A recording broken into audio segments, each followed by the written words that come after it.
A very good morning and welcome to the winter season for the World Cup cross-country skiers. We start in Gällivare in Sweden, just some 100-120 k's south of Kiruna, right up in the Arctic Circle. And this is the first World Cup race of the season. 10-kilometre freestyle for the women who kick it off.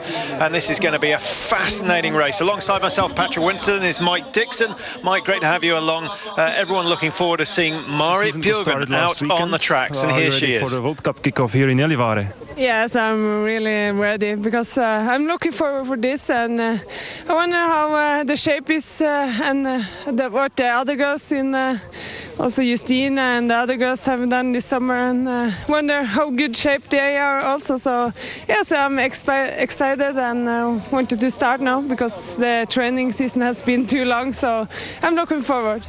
How important is the first World Cup competition for the whole season? It's always good to have a good start, so hopefully I can manage to be on the podium. We'll see, but yes, I'm looking forward, and I'm happy to be getting starting now. The course here has quite a lot of curves and sharp curves, fast downhills. Does it fit you? Yes, I have very good results here before, so I think it's a track is very fast, and I think with my power, I think it's fit me well. So, but you also have to be in good shape and good skis and a good day, and then everything is possible. Thank you very much, and good luck for the competition. Thank you very much. Well, a nice way to start, to catch up with Marit Bjørgen. And Mike, she's been on pretty good form, to be honest, over the last couple of weeks. She's more relaxed, though, isn't she, Patrick? In the past, we've seen her a bit edgy when she's being interviewed. She sounds very confident. I'm not quite sure that she's going to have it all her own way this season, because Therese Johaug also looks very good at the early races. And, of course, Bjørgen will be the... Then, of course, all their selection. Well, welcome back to Gällivare in Sweden, and you can see they've had a fair amount of snow. They've done better than Lillehammer have over the last couple of weeks. David Goldstrom over in Lillehammer for the Nordic combined and the jumping. He'll be disappointed not to have meters of powder snow, but we've struck lucky here in Gällivare. Let's have a look at the course, and of course the profile down the bottom gives you some idea of how tough this sport is, with big climbs and a couple of them coming very early on the loop.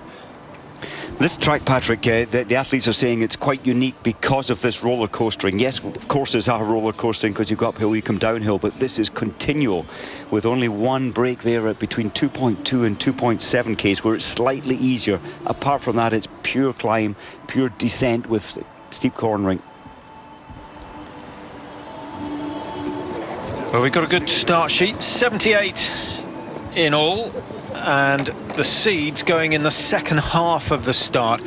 And whereas in previous years they've gone one after the other, they do have that filler in between. So Krostoleva going 28, we've got Grigorova going 29, and then Elizabeth Stefan, another seed, going number 30. So the top skiers end up being a minute apart, which I think a slightly fairer way of doing it than they've done in the past. Now, this is the first of 29 individual races for the World Cup season. I can't think of many endurance sports other than biathlon, Mike, where they put in so many races. It's quite amazing when you look at today's date, of course, 24th of November, right the way through to 22nd of March.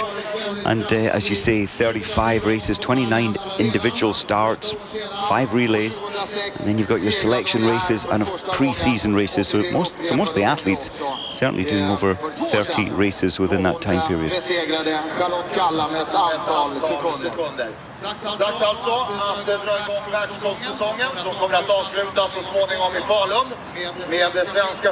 So starting number 1, Maria Grefnings, 27-year-old from Östersund, which of course is where the biathlon season starts this weekend.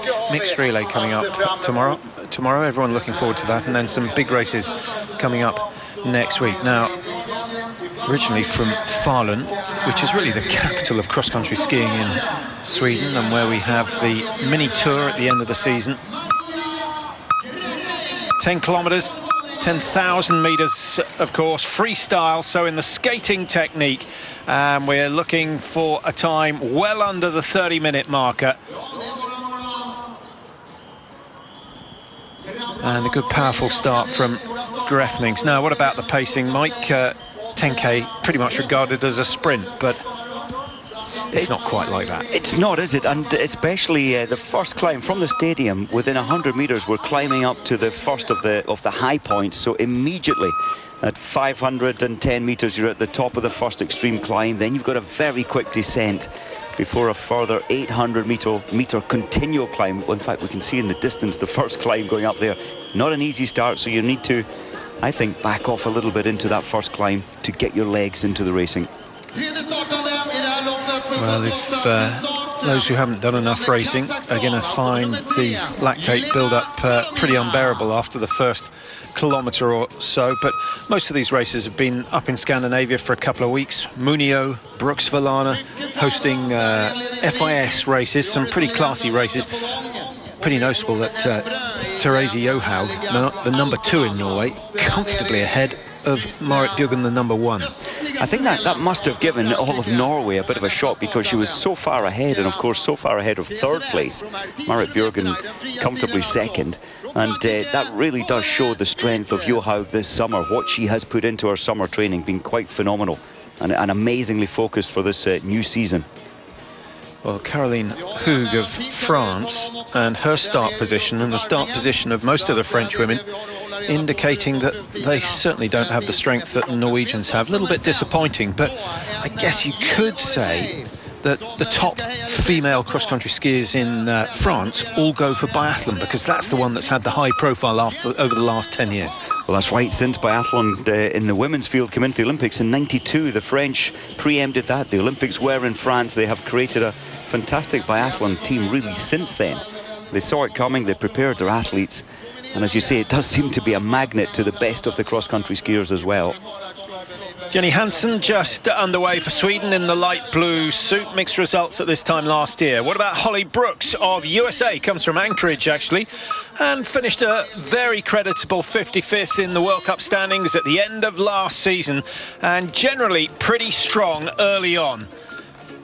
Now, of all the Americans, she has the greatest opportunity to train, the longest winter season, and over the years we've seen 1 or 2 really classy athletes coming out of Anchorage itself. That's right, in the men's field, the women's field, and biathlon also. And you're right, I think when you've got that great training environment and you can get your clubs, your youth skiers into the cross-country skiing and the discipline of training early, it really does help. Elena Sanikova of Belarus didn't make any points last year, which requires a top 30 finish, and effectively finishing in the top third of the field. She didn't manage that. She's a big, strong skier, but still has improvement to make on the technique. Good support considering the temperature and the weather, as Anastasia Dotsenko of Russia, the first of the Russians underway. Good sprinter, has made the podium in sprint events, hasn't made it in an endurance event so far, but maybe today will be the day. See, to remember Dotsenko, in fact, one of the most boring of sprints over in Moscow in February last year. It was a very flat course. Dotsenko took third place there in that sprint in Moscow. Now, number 9, Elisa Brocard for Italy. It seems an age since the Italians were at the top of the women's game, Mike. And in fact, they've never had a really strong team. They've usually had one superstar, Belmondo, and yes, each generation there seems to be one big name in the Italian team, and I think it's a mistake to not keep on developing, to keep the youngsters coming through, and I think the Italian women's team's suffering a little from that principle. Now, this is Eva Rabkova Nivoltova from the Czech Republic. Did pretty well in the Tour de Ski last year, and that's on the programme again this year. 29th of December through to, I think it's the 6th of January, the Tour de Ski finishes, and that, over the last couple of years, has been a real highlight of the season.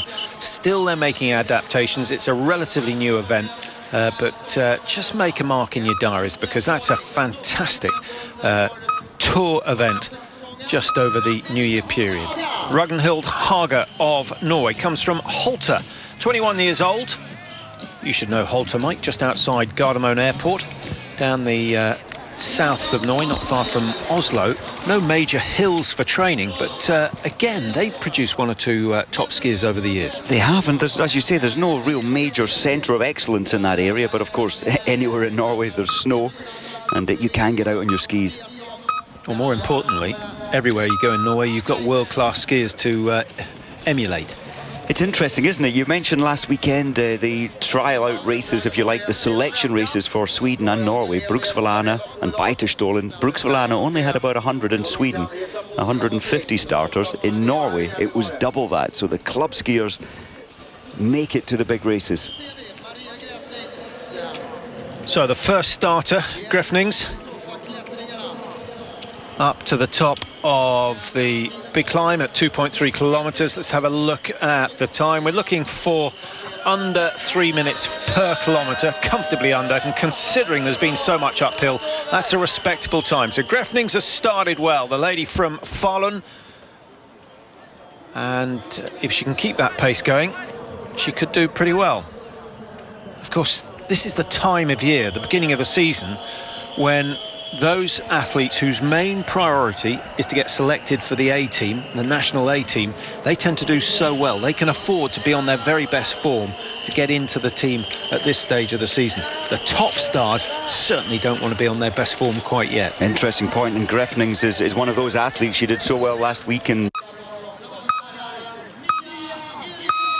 welcome back to Gällivare, the first 15 already underway. Mia Eriksson for Sweden, and a big cheer for her. And she comes from Sundbybergs. So plenty of fans here to support her, and that's got to be worth 30 seconds on a 10k race, to have people you know and your fans shouting you on your way around the course. And it's particularly helpful in the latter stages of the race. Early on, sometimes it can be detrimental because you get a little bit overexcited and you're going far too fast, building up the lactate levels. But in the closing kilometres, support is vital. And a good powerful start also coming in from Ida Ingmar's daughter. Good sprinter, and I think over the years she's proved herself slightly better at the classic technique. Back to the French. Aurore Jean from Les Rousses. Now, her World Cup positions, 58th, 48th, 38th. If she can keep that run going, in a couple of years' time, she's going to be pretty handy. well, I think so, and certainly as a junior she was very good. She hasn't quite cut it coming into the teams. In fact, her cornering there looked a little stiff, and there's going to be a lot more corners around this 5 kilometre route, which they have to do twice.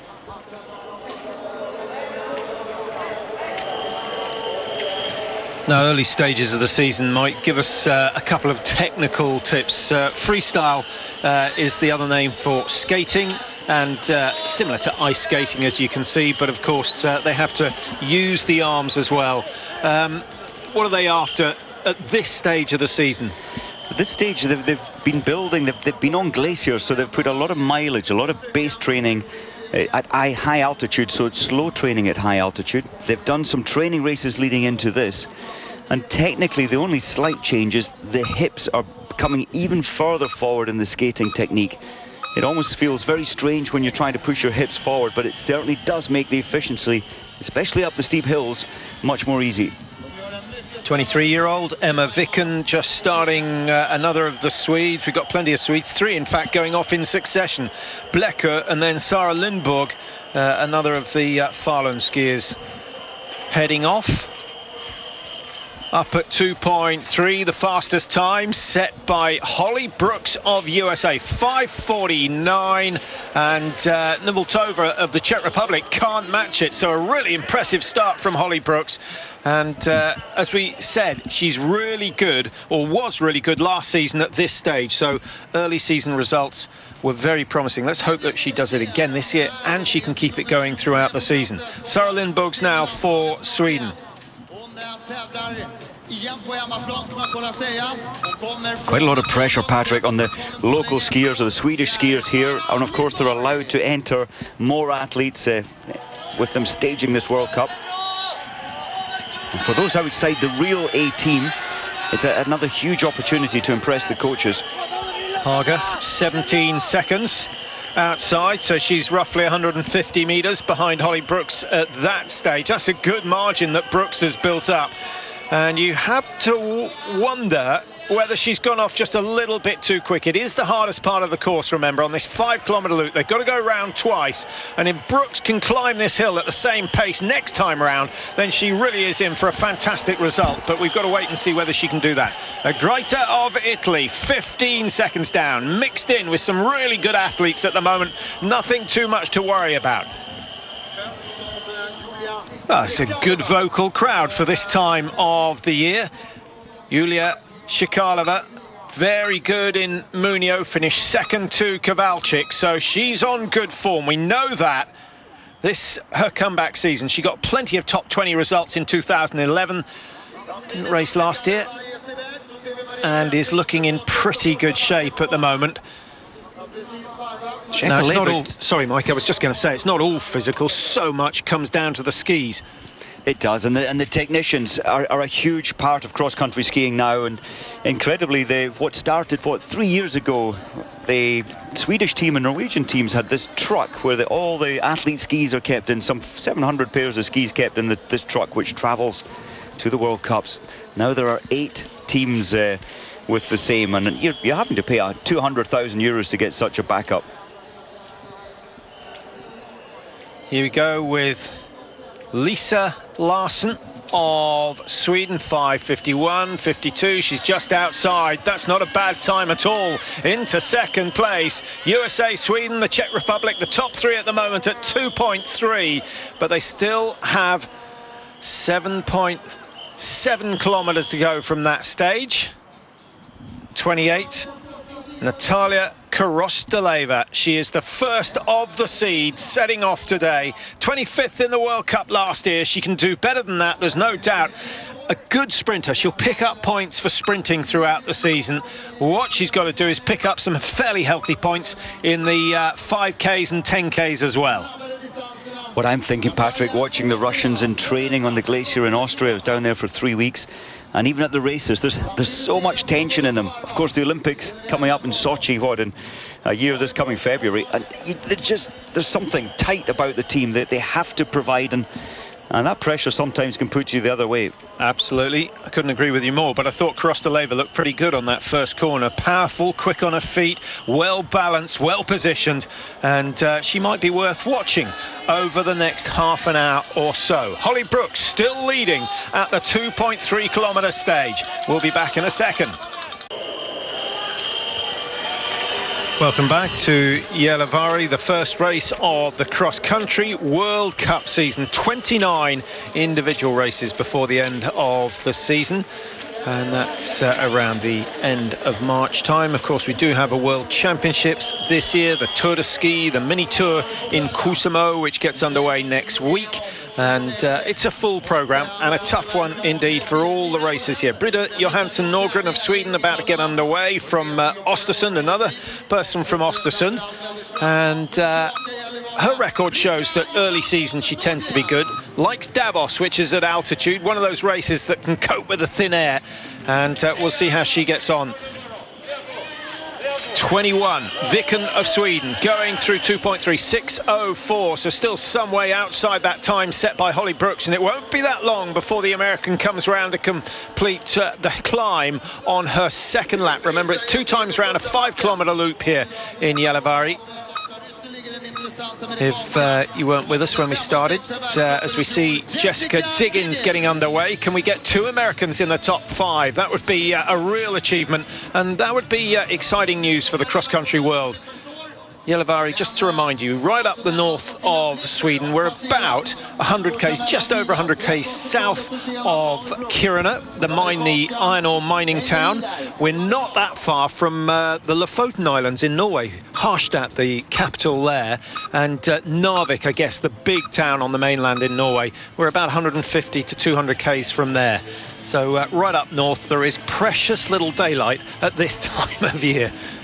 You thought it was bad in Scotland, Mike?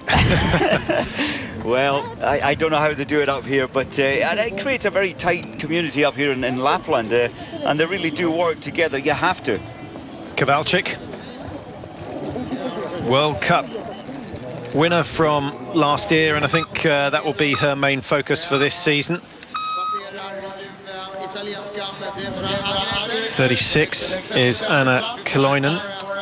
Timia Sara from Romania is the next to go. Don't be fooled by that caption. Now, some of the big guns coming up towards 2.3. Is Holly Brooks' time of 5:49 going to be threatened? No, Shakalova is outside it. Now, it's fantastic, Mike, but the more this goes on, the more I'm starting to think that Brooks has maybe overcooked it on the first 2K. Well, we mentioned at the start, didn't we, up to 2.3, you've then got quite a decent descent of 300-400 metres. It's the only rest point on the course before you hit the next big sequence of climbs. If you cook it to this point, you will suffer next time round the 5Ks. Number 26 could only be from Norway, Martin Hagen. I like her technique, Patrick. You can see the Norwegian style. She's very upright, and that's the hips forward I mentioned earlier. And she catches the angle from the ankle to the knee to the hip. Quite a good lean into the hill. Yeah, and even on that steep section, Mike, there's not that much flexion of the knee. So the leg is in just that last phase of extension, which effectively is the strongest part of the extension, and you're not building the lactate. Look quite light on her skis. You might have noticed that number 1 and 2 have gone through that 2.3 on their second loop, so that makes it 7.3 kilometres completed for them, and Holly Brooks started number 6, so she'll be going through fairly shortly, and hopefully we'll pick up on her as Stephanie Buller is underway. Vesna Fabian for Slovenia just chasing her out of the start. 30 seconds in between. 28, we have a new leader, and it is Korosteleva of Russia who has done it, and Korosteleva looking very strong indeed. A determined start from her as Polina Medvedeva of Russia starts, 23 years old, from 108th in the World Cup in 2011. She dropped all the way down to 27th last year, and this could be another big year for her. Here we go, Holly Brooks, 16 minutes. She's inside the leading time. Dotsenko on the second time round. Just under 7 kilometres completed at this stage, so 3.1 to go. And the last 3K, Mike, how do you compare that difficulty-wise to the early stages? Well, there's no real reprieve whatsoever right the way to the line.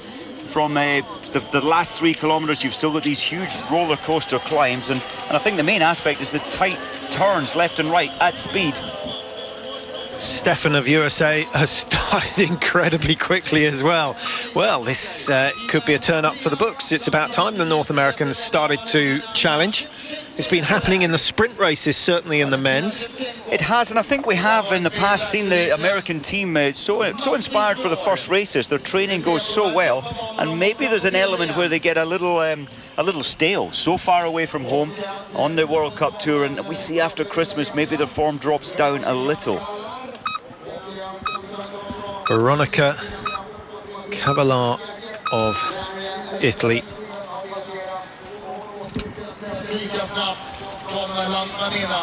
Just started after Valentina Shevchenko. That's quite a good start for Cavallari. I think she may fancy her chances at overtaking Shevchenko. Shevchenko, who's a much better classic skier, but at 37, she's got to be in the closing stages of her career.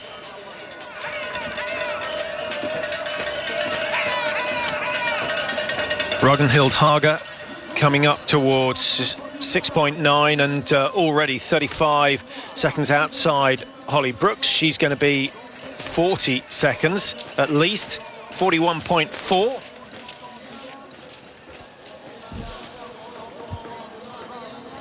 This is we're getting a good image there of the longest segment of rest. That's it.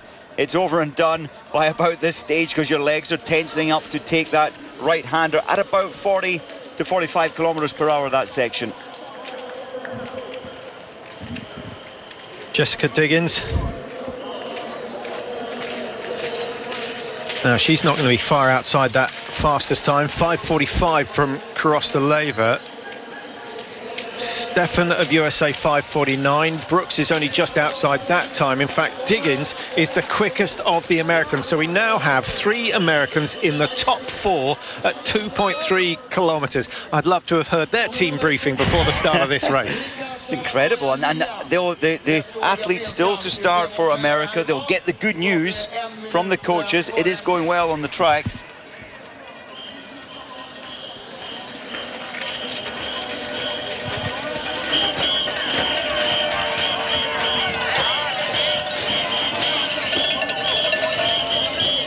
Larson is the skier dressed in white.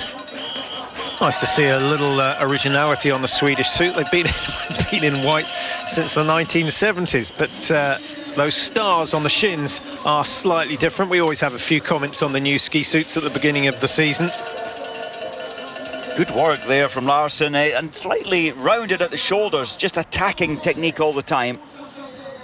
Familiar face, Anna Haag, comes from Mora. Mora, of course, the finishing town for the Vasaloppet, the oldest, the longest, perhaps the greatest tour race on the cross-country calendar.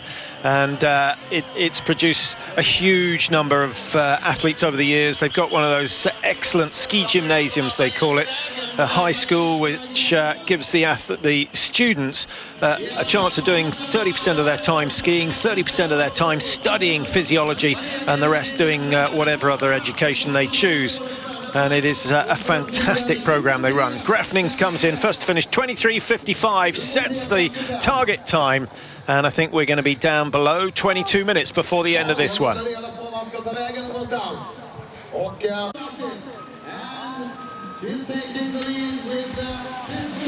Welcome back to Gällivare, and Holly Brooks has just finished her run. She's 55 seconds inside anyone else who's finished. She only started number 5, so she's got a long way to see just how well she's done. But it might be worth saying that could be certainly a top 30, guaranteed top 30, which means World Cup points. And if the rest of the Americans do that well, we could have 3 or 4 Americans with World Cup points today, which would be fantastic. And it could well be the story of the day, although all eyes are going to be on the 3 big names from last year. Johaug, Björgen, Kowalczyk. Which one of them is going to come out on top? I'm just thinking that this course, the structure of this course, doesn't overly suit Kowalczyk because of the technical and fast turns. That's a small aspect, but it makes a big difference out there. Björgen says she's feeling strong. She loves her strength, really plays into her hands for this course. But Therese Johaug, with the lightest body weight on the track, it's got to help. Well, those are the 3 big names. The Germans will be hoping that Katrine Zeller can do something. 33 years old now, Zeller, as we switch back to Viken of Sweden, 40 seconds outside Holly Brooks at 6.9. And the Swedes a little bit below par at the moment. Charlotte Kalla, of course, the big name in the Swedish team. Charlotte Kalla starting number 72, having finished in the top 4 of the World Cup standings last year. Just in case you have forgotten last year, I'll give you a rundown on the top 5 or 6 positions. Björgen, of course, ended up on top of the standings, just ahead of Kowalczyk, who won the year before. Therese Johaug was 3rd, Charlotte Kalla 4. Kiken Randall was in 5th place in the World Cup standings. What a fantastic effort that was. And here she is, right on cue. Kiken Randall, who's expected to do something pretty special again. A great sprinter. Can she combine the sprinting with the distance? Well, she certainly worked on that last year, Patrick. And of course, last year, leading into last year, her weakness was her upper body strength. She really has put that right. She's worked on her weaknesses, and I think she'll be up challenging, certainly for a top 5 place in the overall standings this season because of the strength of her sprinting. As we watch Setlin start, give us your impression of what percentage of the work comes out of the upper body and what comes out of the legs. Well, I think it's certainly over 25, 28%. I've seen the statistics on the upper body. That's the arms only, being about 28% of your forward force. And the greater the better, or not? I think you can possibly put on too much muscle in the upper body. Your legs need to be your strongest, and of course they always will be, the quadriceps, the main muscle group. But there's no harm in working on your weaker areas, getting them to absolute max, and it has to help you out there when you're dropping your arms through on those steep climbs. Sarah Sawyer, a little bit off the pace. The Finns and the Swedes certainly not firing on all cylinders at the moment, as we watch Jaskowicz of Poland coming up. Didn't see her too much in 2012. No top 30. Just thinking, Patrick, over the last 5-6 minutes, the snow has started. Sometimes it's a little heavier than others. It could be a small influence for the later skiers. The track may slow down marginally. If it snows more, of course, that margin will be greater. Yeah, we've seen the snow change the results over the years. It always affects a race if it starts snowing halfway through, and with the current system of starting the best last, it can be a massive advantage to the underdogs, and so no one really complains too much. Now we're waiting for Krosteleva, who was the first person to beat Holly Brooks' time at 2.3. Is she going to manage it 16? No, she's not. Krosteleva has dropped off the pace. Great news for America, great news for Holly Brooks, and that's a bit of a surprise, Mike, but you did say the Russians work incredibly hard pre-season and nearly always show signs of fatigue in the first couple of races. Well, it's interesting, and Krosteleva, you mentioned it, she went out of the stadium beautifully. She was at 2.3 kilometres, well and truly in the race. For me, she's looking tired now, more so than Holly Brooks. Number 15 coming into the finish, Lisa Larsson from Sweden, of course. 23.00 is too good for her. She's not going to match that, but if she can get within 15 seconds, it will be a healthy time. 12.9 the margin, and Lisa Larsson, who was just over that behind at 6.9, has worked well over the last couple of kilometres, but not good enough to catch the American, who still leads. Now, Heidi Weng of Norway. The Norwegians incredibly strong over the next couple of minutes off the start line. They've got, of course, Stiara, they've got Skofterud, they've got Johaug, and last to go will be Marit Bjørgen. A 1-2-3 for Norway, certainly possible. Kowalczyk won't have anything to do with that. She'll want to get in there and top the lot today. What I like about Kowalczyk, Mike, I don't always think she gets her tactics right, but when she races to win, regardless. Yeah, she's the ultimate fighter, the ultimate athlete you'd want in your team, and so easy to coach.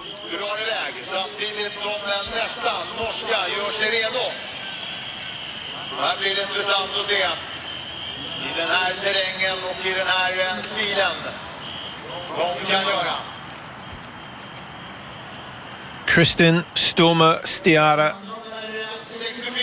for Norway. She's been there or thereabouts. She's never been the big name in the Norwegian team. She's a little unfortunate that her career has coincided with that of Marit Bjørgen, and then of course Therese Johaug, who's come up through the ranks so well over the last couple of years, although we did see Johaug back in 2007 in the World Championships out in Japan. Showed us just what she could do, but it took a couple of years before we realised that she can do it in every race, and we're looking forward to seeing her in action today. 18 coming into the finish is Ida Ingmar's daughter, and once again proving that classic, I think, is probably her forte. 36 seconds. Do you think she'll be happy? I think she'll be reasonably happy with that. She did race well last weekend in Bruksvallarna, and maybe not quite where she wants to be at the moment, but then the only way is up, you could say, from that result. Now some of the big names are coming up towards the 2.3 kilometre stage. Zeller is not going to match the best. In fact, Zeller is going to be almost 20-25 seconds outside the best time. That's a huge margin, Patrick. Almost 23 seconds, as you say, at 2.3 kilometres. It's a very, very slow start there for Zeller. The snow is falling more heavily now, and this is now going to play a small factor. The skis will not be gliding as fast in these conditions. Well, a small factor. I think it could be a fairly major factor, which is going to play into the hands of the Americans who've started so well. And it's not beyond the bounds of possibility that Holly Brooks is going to win this one, and that would be an extraordinary result. But Marit Bjørgen, Kowalczyk, Johaug are so strong, and consistently last year they were 3-4-5% better than anyone else in the field. The question is, will the snow make that much difference? We'll have to wait and see. Kicking Randall, that was a good start there, an easy start, just 5 seconds off the pace. Now here's someone I'd love to see win, Vibeke Skofterud. She's tried and tried and tried again, and she keeps coming back. Classic again, her favoured technique. There's Therese Johaug. My goodness, what a career she has ahead of her. Interestingly, remember when she came to fame, taking the bronze medal, I think it was, in the 30-kilometre World Championships in Sapporo. She said she was only going to stay around for, at the most, 4 years if she stays in the World Cup team. She's got better things to do. I'm so pleased 4 years later, she's loving it. Yeah, she's loving it. And I think that win in the 30-kilometre in Oslo in front of, what was it, 150,000 fans, something extraordinary. Surely she wants to hang around to see if she gets that, but you could argue it will never be as good as that again. Yeah, incredible. Once in a lifetime to experience that amount of spectators along your home snow. Ropinen, one of the top Finns, 10 seconds outside the best. Number 70 is Martha Kristoffersson, just coming out of the blocks. We only have 8 more starters here in Gällivare, and then all the runners in the first race of the season will be underway, and then it will just be a question of waiting to see who has got what it takes. Kowalczyk looking fired up, big smile on her face. That used to be the job of Petra Majdic, to be the character, but I think Kowalczyk has grown in confidence over the years, Mike. Quite shy initially, but she's realised just how good she is. I think she's starting to enjoy her skiing as well. That's a good point. Kowalczyk in Ramsau on the glacier there, she was doing endless kilometres with no poles, so just strengthening her legs. Jakobsen outside the quickest time, and I think this is partially pacing and partially the snow that is already having effect on the way the skis glide. And not only, Mike, does it glide faster, but all the skis may well have been prepared for old snow rather than fresh snow. Well, remember, it was only half a degree cold when they started. Now with this drier, I agree with you, this snow now is more powder snow, so the technicians have been frantic. Then I hope they have got it right for these top athletes at the back. World Cup winner from last year, Marit Bjørgen. 3 times she's won the overall, 4 times she's been second, 4 times she's won the sprint title for the season. Her list of honours goes on and on and on. 3 Olympic golds, 8 World Championship golds, 55 wins on the World Cup. If you include the tour races last year, she got 17 wins in all, which we were privileged to watch all of them here live on Eurosport. And Marit Bjørgen certainly is the one to beat today as Heidi Weng goes through the intermediate time. Out of the blocks goes Therese Johaug. 2 wins over Bjørgen over the last couple of weeks. Is she going to get another one? Look at the strength, the lean forward, her whole body weight going forward through the ski poles into the edges of the skis. Yeah, she used to be a bit like a twiglet, but she's certainly strengthened the body, strengthened the technique, and it seems to have paid dividends. Interestingly, just a picture of the hats there. They are the tickets into the stadium, and they certainly have sold 7,000 of them. Good marketing ploy. Very relaxed, Patrick. Kowalczyk. Is that confidence? Yeah. Oozing. Taken over from Adam Małysz as the Polish mascot in winter sport. In fact, the Poles have done pretty well in ski jumping. They'll be looking forward to a good season as we see Stiara going through 14.8, nearly 15 seconds outside the best. Now, Kowalczyk already showing her weakness on the very first turn of the season, although it did look a little cleaner than we would have seen last year. Interesting, isn't it? Those tight bends, she just does not like them. And I think you can train any skill, really, and well, we'll see how this race maybe we should have a sweepstake on how many falls she'll have this season. How many races will she lose as a result of a fall? I hope she doesn't fall at all, to be honest. And I'm sure, I didn't see her practicing her downhill skills in Ramsau on the glacier, but I'm sure she has worked on that weaker element of her incredible racing. But that raises the question as we see Lassen Maki go through. the 2.3 kilometre stage, and she's outside. Mike, how testing should the downhills be, and should it show up the fact that people are weak on the downhill sections, as we see Marit Bjørgen just blast her way out of the start? She's after victory, no doubt about that, and she's got the prime starting position, a minute behind Kowalczyk, 2 minutes behind Johaug.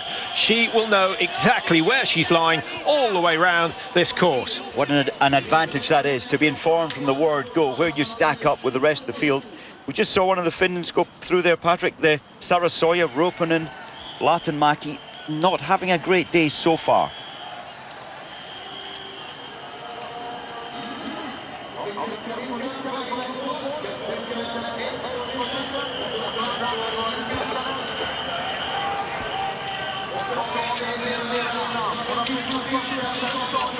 Now Skofterud coming up to 2.3, and she's, well, that's not bad. Vibeke Skofterud, traditionally she starts pretty fast, and the question is, will she survive the second climb up to this point?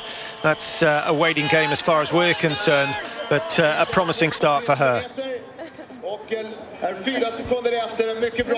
Well, there's someone who can't quite believe what has happened to her in the first race. We said definitely top 30. I think we can almost say definitely top 20, and not just World Cup points, but good World Cup points for Holly Brooks so far today.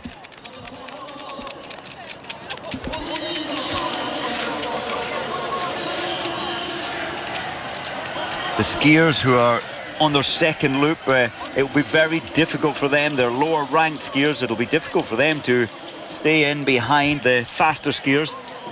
This looks like Therese Johaug coming up now.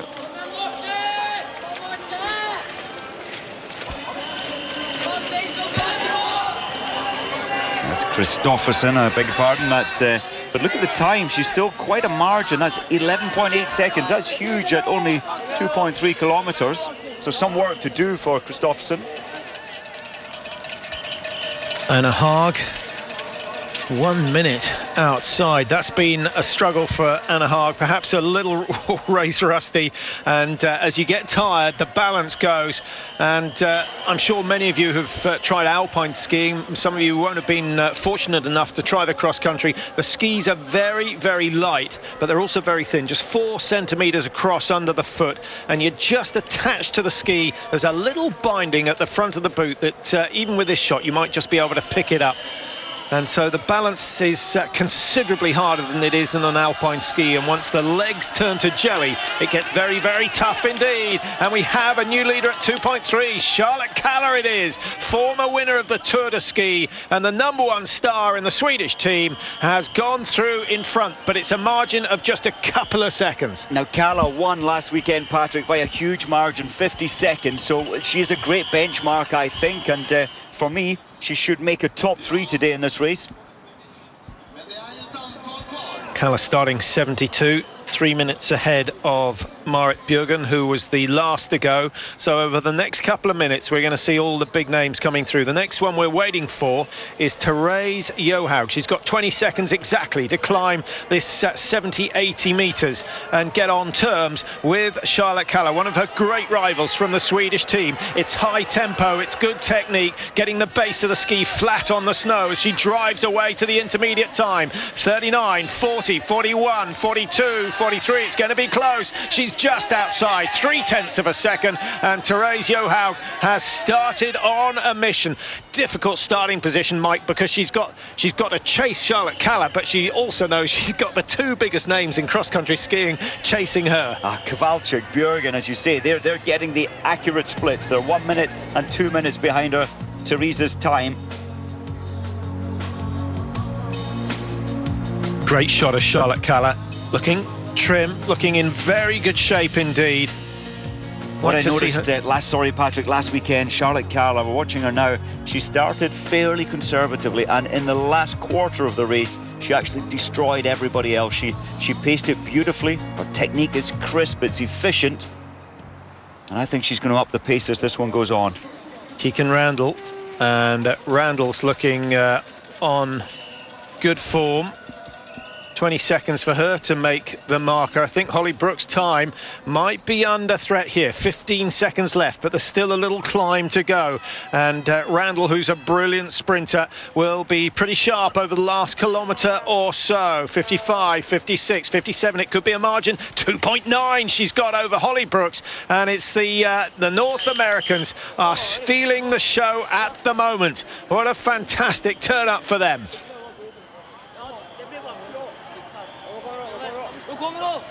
Well, there are going to be a few journalists knocking on the door of the American team saying, come on guys, what's been going on this summer? What have you done differently from in the past? Now here's the familiar figure of Marit Bjørgen.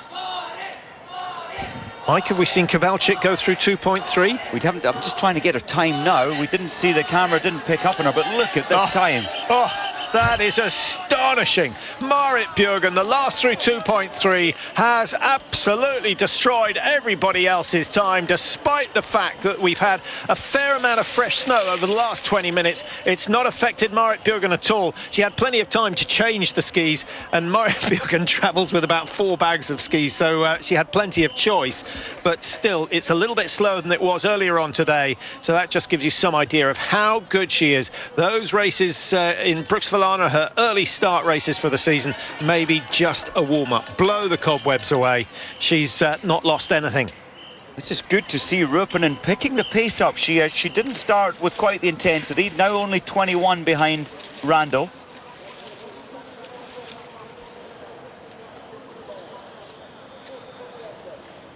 Gets into the a rest position, you could call it. You never quite get rest because you have to work just to keep your balance.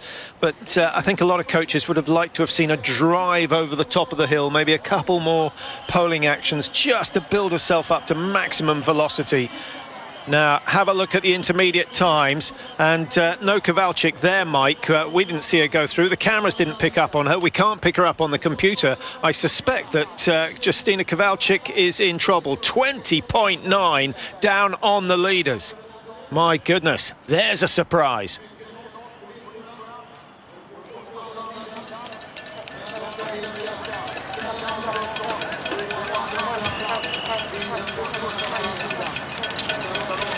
Well, what an opening day to the season. Don't forget, we've got the men's race coming up a little later on today.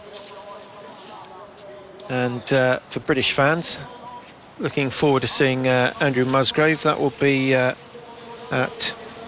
12:30.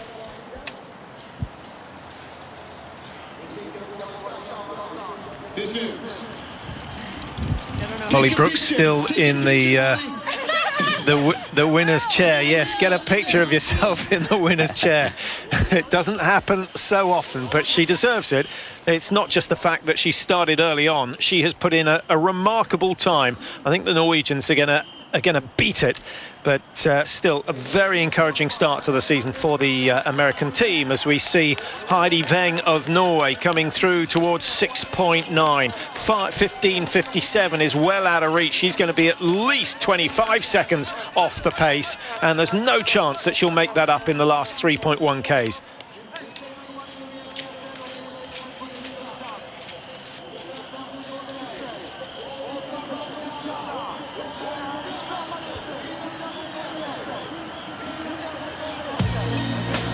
Nice winter scenes here in Gällivare. Beautiful snowy conditions, but I tell you what, if all the rain that's fallen in Scotland over the last week had fallen as snow, Mike, you'd have been digging your way out for a week. Oh, a lot of rain, and wouldn't it be wonderful if it had been a lot of snow? It is going to be snowing this weekend up in Scotland. Shots of Bjørgen going through the first checkpoint. Kazova just behind her, who's lost 31 seconds over that first 2.3 kilometres. I think she will have been surprised that Bjørgen took so little time to close the gap. Now, Stiara coming through to 6.9, and she is well outside Randall's time of 15.57.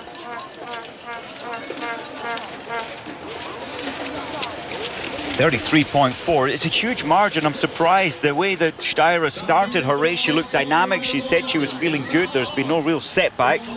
She'll be disappointed. Fessel finishes in 23.44. German team a little below their optimal condition. It'll be interesting to see what the German men do this year at the beginning of, or the end of the 90s, beginning of the noughties. They were the team to watch, but since then things have started to fade away. Toby Angerer coming towards the end of his career, and they need some young fresh blood to come in and just light that spark again. I did notice that Jens Philbrick, will see him later in the men's race, and Toby Angerer, they were on decent form up in Munio last weekend, a big race. In fact, almost 300 people took part in that race, by athletes as well as cross-country skiers. 68, Vibeke Skofterud, she was going well at 2.3. Has she managed to keep that going? Randall on 15.57. Now, this is going to be close enough, I think, for Skofterud to challenge over the last 3K. She'll be some 5 seconds or so outside that leading time from Randall. Into third place, America 1 and 2 still at 6.9. And if it wasn't Skofterud, I'd say she'd have it, but Skofterud generally uses up 90% of her energy in the first 75% of the course. It's going to be interesting though, Patrick, if you're told you're 4.4 seconds off the high points in your race at this time. The terrain isn't bad, and surely Skofterud can dig deep and try and pull that 4.4 back. Yeah, and there aren't many teams that will have as many assistants and coaches out on the course as the Norwegians, so Skofterud will get plenty of support on her way round. Now we turn our attention to Kiken Randall of USA. 22.44 on the clock, 15 seconds to get inside her teammate Holly Brooks, and I think she's going to do it. She's only got another 50 metres to go. 6 seconds in hand for Kiken Randall. She's there and there comfortably. 2.6 the margin. USA go 1 and 2 with 56 skiers across the line. Absolutely brilliant start to the season for them, but they better start celebrating now, because if the Norwegians keep going with Johaug and Bjørgen as well as they've started, they are going to beat those Americans' times. But take nothing away from Randall. That's a great start to her, and if she sprints as well as she did last season, we could be looking at a top 3 at the end of the season for her. We certainly could, and all the more so for Vibeke Skofterud. 4.4 seconds. The last part of this track, Patrick, it's the easiest part of the track. Some technical, difficult sweeping turns though, and Skofterud is good on her skis on the cornering. Now, Mike, I'm only speculating, but do you think Kowalczyk's had her first fall of the season already? Do you know, as soon as you mentioned that, what has happened to her? To lose 20 seconds in, of course, in 2.3 kilometres, it's most likely she has had a fall. Well, we must apologise. We've got a few early season technical problems in our booth, and the computer that tracks all the skiers the whole way around has gone down, and therefore we're not able to tell you exactly where Kowalczyk is at the moment, but we can tell you that at 2.3 kilometres she was 20 seconds down off the pace of the race leader Marit Bjørgen, and there's no comeback from a situation like this. This is Therese Johaug, the mouth wide open, trying to just get in those few extra molecules of oxygen, feed them down to the legs. As expected, this is a great time. 15.30 coming around the corner into the climb. Surely this is going to break the Randall's time by at least 5 seconds.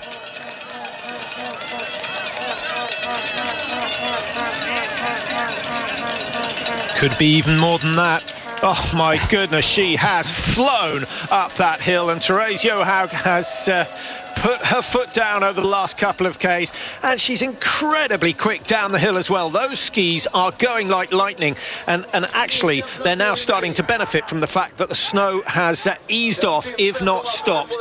And so it's looking good for a 1-2 for Norway. Johaug Bjørgen, I think, would be my prediction at this stage, but which one of them's going to win, I'm not quite sure.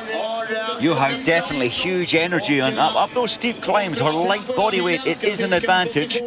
Can she carry that momentum down the easier part to the finish line? Jakobsen is some way off the pace, so not all the Norwegians are superhuman. 30 seconds the margin for Jakobsen, former world champion over the sprint distance. That was some time ago in Oberstdorf, and it's been a little bit of a struggle since then, but nice to see her still on the World Cup. Randall leads for USA in the finish. There she is, wearing 56, and she'll get a couple of minutes at least on the reindeer skin. Make the most of it. Her teammate Holly with just, 2 seconds separating them. She must have been so disappointed. Here's Kowalczyk. And, well, Kowalczyk somewhat 50 seconds down on Bjørgen. Now, what is Bjørgen going to have done over the last 5 kilometres? Remember, she had an 8-second lead over the rest of the field at 2.3. No signs of Bjørgen slowing down quite yet, but we do know that Johaug has accelerated. She's got 20 seconds, and she will be at least 5 seconds inside Therese Johaug. But has she maintained that 8-second margin? Johaug looked to be going fantastically well at this stage. There is Kowalczyk in the sights of Bjørgen, some 56 seconds behind, and that is a 6.7 margin. So Johaug pulling away a little, but Bjørgen still with the advantage.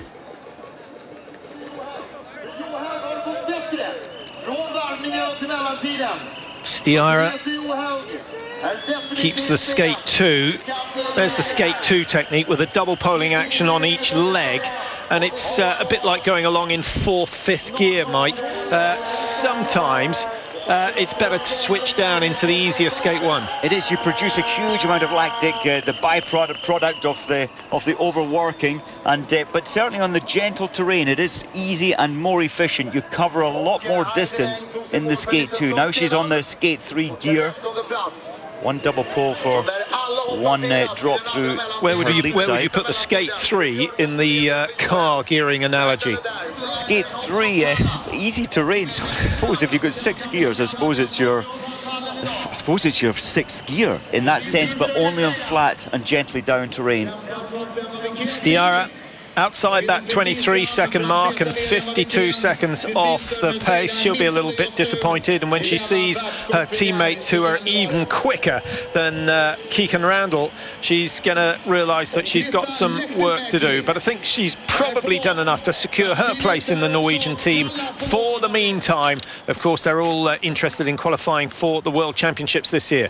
Bjørgen, Johaug, Randall, Brooks, Kaller are the top 5 here. Nice to see Kaller there. The only big name missing from that front sheet, of course, is Justyna Kowalczyk, who's nowhere to be seen. Unbelievable. She looked so heavy in front of Bjørgen coming up the final steep climb, and I would say Bjørgen, with just 5 seconds behind her, she will catch her. Do you think that's why Kowalczyk chose to race in Munio and not go to Norway for the pre-season races? Well, I mean, that's where their training camp was for that period, but I'm sure that Kowalczyk will be so disappointed and surprised that she's so far behind the pace of the best. Now, this is going to be close, Mike. Skofterud had 3.8 seconds to gain on Randall on the downhill section from 6.9. She's not quite made it. She's just about matched Randall on the descent towards the stadium, but Skofterud is going to have to settle for 3rd at the moment, and America stay 1 and 2 for now. Randall, Brooks, Skofterud, the 1, 2, 3, and Skofterud is going to find herself number 3 in the Norwegian team again. What a great day for the Americans. Randall is just so delighted. I think she realises it's not going to remain this way to the end. But the whole team. Hey, a podium finish it could possibly be for the start of the season. She got used to that with a couple of wins in the sprint events last year. But this will be a massive, massive boost for her and the rest of the American team. Charlotte Kaller could only be. Now, that sort of descent shows you why Kowalczyk may well have struggled here. If Charlotte Kaller is looking a little like a baby giraffe, then Kowalczyk would have been in all sorts of trouble. Yeah, one of the most difficult tracks on the whole World Cup circuit in terms of the speed that you're approaching, entering and exiting the tight corners. You need to be technically brilliant. Kalle driving towards the finish, and good support from the Gällivare fans. It's great to see, and I hope we see a lot of Charlotte Kalle this year. I hope she challenges for the Tour de Ski title again. Of course, she won it in 2008, but it broke her for the rest of the season and most of the next. She'll be one of those who's happy that the programme at the Tour de Ski is slightly reduced this year. We'll talk about that later in the season. But Kalle going for the finish, 22.32 on the clock at the moment, and she's looking for 22.57. She could be moving into the top spot, but it's going to be desperately close. She's looking exhausted. Of course they all are by this stage in the race, but she really has to find something. I'm not sure she's going to make it. 100 metres to go for Charlotte Kalle. 7 seconds to make the last 60. She's into the last 50 now. 54, 55, 56, and she's just outside. What a shame. 1 second the margin. Charlotte Kalle goes into second place, and Keegan Randall stays number 1 and is pretty much assured a top 3 finish. She realises that at that moment that well, it could well be a podium. What a wonderful start for Keegan Randall. Now Therese Johaug on the charge for the finish, and she's got a big margin. Only 27, over 30 seconds still for her to finish under the craft barrier, and it's a roughly 20 seconds from there. So unless Therese Johaug has a disaster in the last 100 metres, she will take the lead for now. But has she done enough to hold off Marit Bjørgen, who's coming from behind? Johaug driving for the finish, 5 metres to go, 22.44 on the clock, and it's a comfortable lead for her, 13.3 seconds. She's extended her lead over Randall over the last 3.1, which is crucial as far as Bjørgen goes, and we're just going to see whether it's 3 wins out of 3 over Marit Bjørgen for Therese Johaug. I'm not sure it's going to be that way. What an athlete. She gives everything all the time, from the start line to the finish line. She puts herself to maximum. It's wonderful. So remember, 20 seconds from that craft barrier, and Bjørgen will be approaching that fairly soon. She started 2 minutes down on Johaug, so she's still got 1 minute and 10 seconds to get across the line. 21.30 on the clock at the moment. Kowalczyk just coming around the corner. We saw her in the far distance. She's lost another 15, 20 seconds to Bjørgen. So that's 1 minute 20 to Marit Bjørgen. My goodness. 21.45. I think Bjørgen might even have pulled out again on Johaug. Still strong, staying in the skate too. Any signs of weakness there for you, Mike? Not really. She is just so strong. Even the upper body, that's the indicator when the fatigue is in the legs. She's keeping it nice and steady, a forward-leaning attitude. Incredible. Well, here she goes. She's got over 30 seconds, and the victory is comfortably hers, just the way Marit Bjørgen likes to finish it. If you include the legs of the mini tours and the Tour de Ski last year, 17 victories in all for Marit Bjørgen. This is going to be her 56th World Cup victory, and the time is very, very impressive indeed. Over 10 seconds clear. She saved something for the last 1,500 metres, and it's paid off. 12.6 seconds the margin. Norway's 2 great skiers are 1 and 2 yet again, but take nothing away from Keegan Randall, who's got herself on the podium in an endurance event. Surprise all round. And the biggest surprise for me is this performance from Kowalczyk. 1:23.5 behind Bjørgen. A lot of questions she will be asking. Well, she manages a brave smile, but I think you can see the pain under that expression, and maybe a little bit of concern. Bjørgen is queen once again.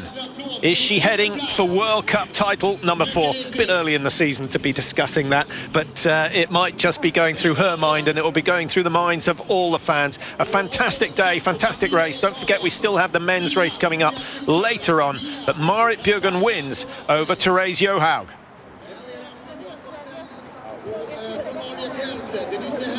Well, what do you make of that for a season opener, Mike? Incredible. Just shows once again the big names. Well, Bjørgen, of course, Therese Johaug at the top. Kalle's still in there, but big questions around Justina. What has happened to her to be so far off? Jakobsen there, not happy with her race, and Bjørgen quick to console her. There we see the programme. It's luge coming up next with Colin Bryce, and then Nordic combined. David Goldstrom has the second phase of that Gundersen event in Lillehammer. The cross-country, 12:45. Remember, that's European time, so 11:45 if you're watching in the UK. The men's 15-kilometre free, and Andrew Musgrave of Great Britain will be up against the great Petter Northug. We'll see how he gets on. He's been on good form, so expect great things.